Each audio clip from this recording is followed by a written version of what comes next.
ETF index mutual funds నేర్చుకుని stock మార్కెట్లో రాణించాలనుకుంటున్నారా? వెంటనే ఈ నెంబర్కి కాల్ చేయండి.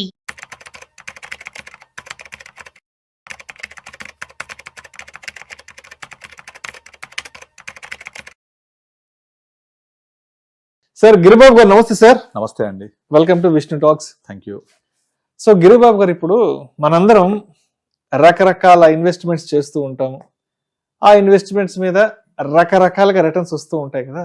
మరి మనం చేసిన ఇన్వెస్ట్మెంట్ సరైనదా కాదా, అదేవిధంగా దాని మీద వస్తున్నటువంటి రిటర్న్స్ అనేవి సరైన విధంగా వస్తున్నాయా లేదా అన్నది ఎలా జడ్జ్ చేసుకోవాలి, ఎలా ఐడెంటిఫై చేసుకోవాలి? ఎందుకంటే ఇక్కడ రిస్క్ రివార్డ్ అనే రెండు ఉంటాయి కాబట్టి ఈ రెండింటిని దృష్టిలో ఉంచుకొని, ఈ రెండింటిని అర్థం చేసుకొని, మనం పెడుతున్న పెట్టుబడి సరైనదా కాదా, దాని మీద వస్తున్న రాబడులు సరైనవా కాదా అని ఎలా మనం అర్థం చేసుకోవచ్చు అసలు?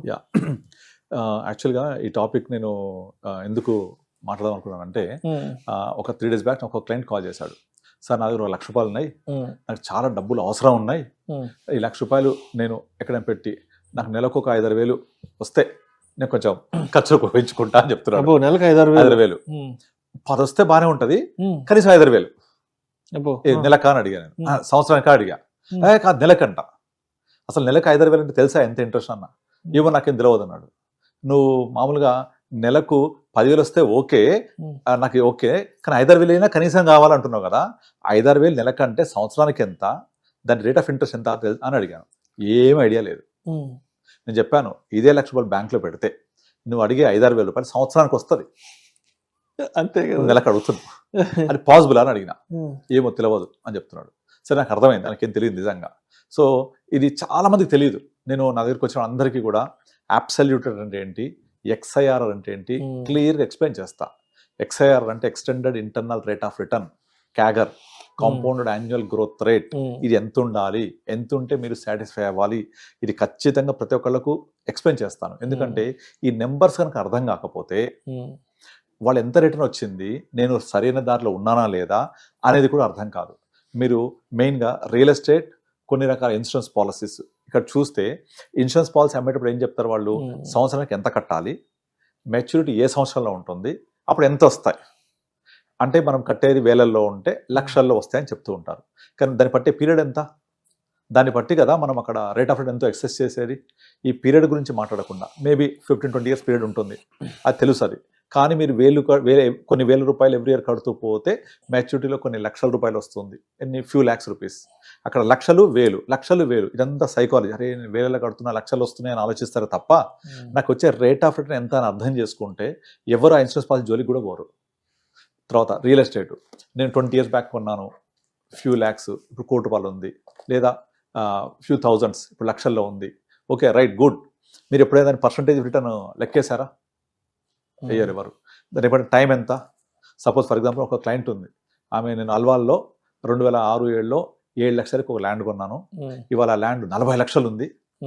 2007లో 6-7 ఆ టైంలో కొన్నాను, దగ్గర 18-19 ఏళ్ల క్రితం. 6-7 అంటే ఆల్మోస్ట్ 20 సంవత్సరాలు. 20 ఏళ్లలో 7 లక్షలు పెట్టి కొన్న ల్యాండ్ ఇవాళ 35-40 లక్షల మధ్య ఉంది అంటే 5 times పెరిగింది. మీరు CAGR లెక్కేయండి, కనీసం 5-6% కూడా రాదు అది. కానీ అక్కడ వాళ్ళు 7 లక్షలు పెట్టి కొన్నా 40 లక్షలు వచ్చింది, 30 లక్షలు, 30-40 లక్షలు ఉంది. 40 ఉంది కానీ 30 పోద్ది. ఇప్పుడు చెప్పుడు ఆమె 40 ఉంది కానీ 30 వరకు పోతుంది. నువ్వు 7 లక్షలకి కొన్నా కదా, కానీ దాన్ని బట్టి టైం ఎంత, 20 సంవత్సరాలు. దాన్ని కనుక మీరు కన్సిడర్ చేసి కనుక లెక్కేస్తే 5-6% కూడా రాదు. కనుక ఆ 5-6% వచ్చింది అంటే కనీసం అర్థం కూడా కావట్లేదు. మ్యూచువల్ ఫండ్ ఇన్వెస్ట్ చేసింది, తన పోర్ట్ఫోలియో కన్జర్వేటివ్ రన్ చేసి 13.8% ఉంది. ఆ 13.8% అంటే అక్కడ పెట్టిన దానికి తీసేదానికి 4 years అవుతుంది. అసలు అర్థం కూడా కావట్లేదు. అంటే 13.4%, 13.8% in spite of market down, conservative portfolio per annum ఇచ్చింది. లాస్ట్ 4.5 yearsలో conservative portfolio is a very very good return. మనకు తెలుసు ఆ విషయం. కానీ నేను ఎంత పెట్టాను, ఎంత పెరిగింది, వచ్చిన గ్రోత్ ఎంత, ఆ అమౌంట్ చూస్తారు. కానీ మొత్తం రోజు పెట్టామా? లేదు. స్టెప్ బై స్టెప్ అప్పుడింత పెట్టారు. ఇవి చూడరు. SIPలో కూడా అంతే. నేను 8 ఏళ్ళు పెడతాను SIP, 7 ఏళ్ళు. అప్పుడు కానీ మీరు పెట్టే అమౌంట్ డబల్ కాదు, ఇన్వెస్టెడ్ అమౌంట్ మార్కెట్ వాల్యూ. కానీ 8 years క్రితం పెట్టా డబల్ కాలే, 8 years మీరు అంత రోజు పెట్టలేదు కదా, దానికి XIRR ఉంటుంది కదా, ఆ XIRR ఎంత వస్తుందో చూడాలి. దీనికి ఒక థంబ్ రూల్ చెప్తాను నేను. మన దగ్గర కనుక ₹1,00,000 ఉంటే దాన్ని లీస్ట్ మినిమం రిటర్న్ ఎంత జనరేట్ చేయొచ్చు? Simple. Bank, state bank of India, the safest bank in India వెళ్తే ఇవాళ ఉన్న రేట్ ప్రకారం 6.5% ఇస్తారు. సో ఏ ఇన్వెస్ట్మెంట్ అయినా సరే minimum rate of interest 6.5% bank ద్వారా వచ్చినప్పుడు మనము ఎక్కడ ఇన్వెస్ట్ చేసినా కూడా అంతకంటే ఎక్కువ రావాలి కదా. సో దీన్ని ఏమంటాం అంటే ఆపర్చునిటీ కాస్ట్ అంటాం. Opportunity cost says that least risk taken, least efforts you have kept, అసలు ఏం ఎఫర్ట్స్ లేకుండా బుర్ర ఉపయోగించుకోకుండా ఏమి చేయకుండా వచ్చే రిటర్న్ 6.5%. దీన్ని స్కేల్ ఆఫ్ 0 to 10 అని రాస్తే ఈ స్కేల్లో 0 అంటే 0 రిస్క్, రివార్డ్ ఈస్ 6.5%. అంటే 1 to 10 స్కేల్లో రాస్తే ఇది 1లో ఉంటుంది అనమాట.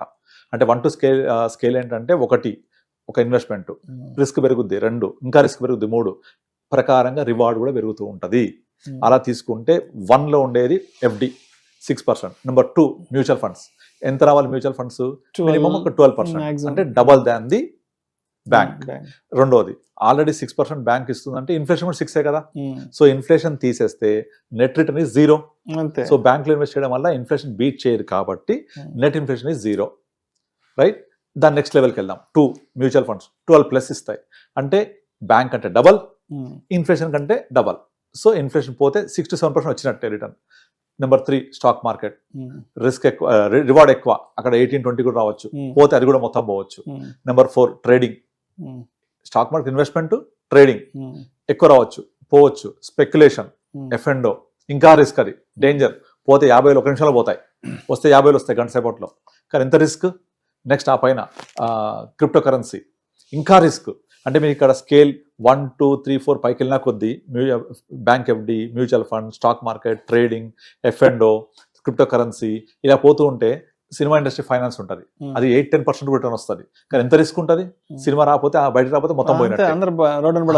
ఆ పైన ఇది మన దాని ఏమంటారు, అది మన IPL బెట్టింగ్ ఉంటుంది చూసారా, అలాంటి బెట్టింగ్స్ అవన్నీ కూడా బెట్టింగ్ యాప్స్, అవి ఇంకా ఎక్కువ రిస్క్ ఉంటుంది. అంటే ఇక్కడ రిస్క్ తీసుకున్న కొద్దీ రివార్డ్ పెరుగుతోంది. మనీ లెండింగ్ చాలా మంది చేస్తూ ఉంటారు. నాకు ఒక క్లయింట్ అడిగాడు ఎంత వస్తుంది అంటే 12% అంటే ఎంత మిత్తి వర్కౌట్ అవుతుందంటే ₹1 మిత్తి అని చెప్పింది నేను. ₹1 అయినా బయట ₹3 ఇస్తారు కదా అంటాడు. ఆ రిస్క్ ఎంత ఉంది అక్కడ? సో కనుక జనానికి అది అర్థం కావాలి, రిస్క్ వర్సెస్ రివార్డ్ రేషియో. అది అర్థమైతే నేను ఎంత పెట్టాను, నాకు ఎంత వస్తుంది, నేను ఎక్కడున్నాను మంచిగా అర్థమవుతుంది. అయితే మనము నార్మల్గా అందరికీ చెప్పే ఎగ్జాంపుల్ ఏంటంటే, మీరు ₹1,00,000 ఉన్నాయంటే సింపుల్గా తీసుకెళ్ళి బ్యాంక్లో పెడితే 6 వస్తుంది, ఇక్కడ బయట లెండింగ్ చేస్తే 24 వస్తుంది అనుకున్నాం అనుకోండి. 24 is very risky, 6 is 0 risk. So make it average. 6 + 24 30/2 15. ఈ 15% అనేది average of higher side of risk full, lower side of risk free. ఈ రెండింటికి యావరేజ్ ఇస్ 15 మ్యాక్సిమం. ఇదిగా బ్యాంక్లో 6 కదా, at least double two bit inflation 12%. So 12-15% మధ్యలో రిటర్న్ వస్తే 12-15 మధ్య it is miracle, super duper returns. 12 cross అయిందంటే ఎక్సలెంట్ రిటర్న్ వచ్చినట్టే మనకు. ఎందుకు? This is a compounding nature కాబట్టి. మీకు కనుక 15% వస్తే కనుక విత్ ద కాంపౌండింగ్ నేచర్ మీ డబ్బులు ఎవ్రీ 4.8 yearsకి డబల్ అయినట్టే. Rule 72 says that if your return is 72/18 వేసామనుకోండి, ఒక రిటర్న్ 18 వస్తే 72/18 ఎంత? 4. అంటే 4 years is the time taken to double your money. 72/15 వేస్తే 4.8 వస్తుంది, అంటే 4.8 years is the time taken to double your money.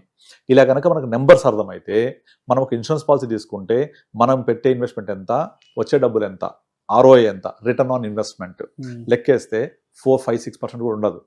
అలాగే మనకున్న రియల్ ఎస్టేట్ లెక్కేయండి, 20 సంవత్సరాల క్రితం ఎంత కొన్నాను, ఇప్పుడు ఎంత ఉంది, ROI లెక్కేయండి. క్యాలిక్యులేటర్స్ ఉంటాయి, ROI క్యాలిక్యులేటర్స్ ఉంటాయి, లంసమ్ క్యాలిక్యులేటర్స్ ఉంటాయి, లెక్కేయండి, తెలిసిపోతుంది. Number will speak.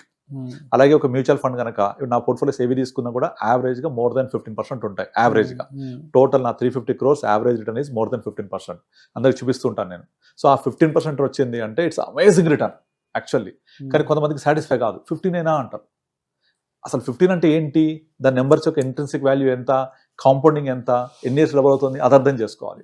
అందుకే నేను ఈ టాపిక్ మీతో మాట్లాడదాం అనుకున్నాను. సో నాకు ₹1,00,000 అవసరం ఉంది కదా అంటే 5,000 ఇచ్చినా సరిపోదు, 10,000 సరిపోదు, కానీ వస్తాయా? రిస్క్ ఎంత? నేను అదే చెప్పాను. నన్ను అడిగేవాడు సరిపోయింది, వేరే వాళ్ళు అడుగుంటే కనుక వాళ్ళు మొత్తం గుండుసున్నా పెడతారు, అదే అంత మోసం చేస్తుంటారు. అట్లా చేయొద్దు. మీరు కంపల్సరీ ఎంత వస్తే అర్థం చేసుకోవాలి. 6,000 కావాలంటే సంవత్సరానికి వస్తుంది బ్యాంక్లో వేస్తే సేఫ్గా. మ్యూచువల్ ఫండ్స్ అయితే 10-12% అంతే. It is compounded again. Right. Okay, thank you sir. Thank you so much Giribabu garu. Thank you అండి.